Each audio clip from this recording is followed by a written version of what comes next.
Eka Tamba oka na pressure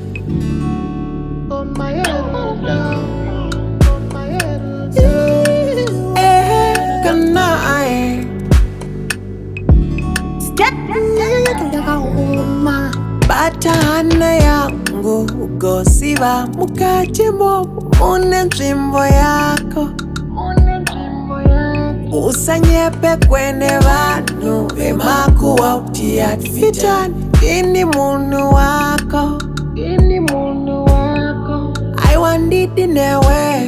Uri wangu ka Chingeta ruda rede rusabi Waninga baikana Nibati sise usasi Tigo chembe tana Iwe uyape chkone ni Timbo yeme tana Sakabata ana yangu ugosiva Mukachimo mune Nzvimbo Yako Usanyepe kwene vanu vemakuwa utia fitani Ini munu wako Saka ndishoka iwe ndishoka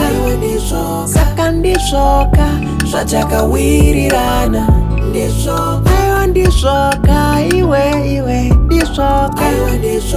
Aiwa ndishoka Shachaka tenderana Ndoda kupakira mashoko Eruda munzeve Chinyatso tapira kushikira Wavane chivera Kana usipondosuwa Wema ganda rako Edu sheshua Nyakutanda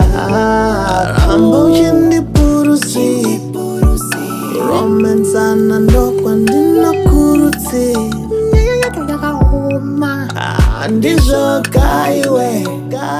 Kana wave wangu inandisodao Kukuona unevawe Sakabata ana yangu Ugosiva mukati momo Mune Nzvimbo Yako Usanyepe wene vanu vemakuwa utia fitani Ini munu wako Saka ndishoka iwe ndishoka Saka ndishoka Shachaka wirirana Aiwa ndishoka iwe ndishoka Aiwa ndishoka Shachaka tenderana Ngati tungize rudose moto Upenyu idamba kamwe chikafati Dikuzorambana Nongoda iwe Hatinga tambe rudose loto Chero chikafato dano na chete tomoka jiboko Inini newe Ukaisa nzeve yako Bahana yangu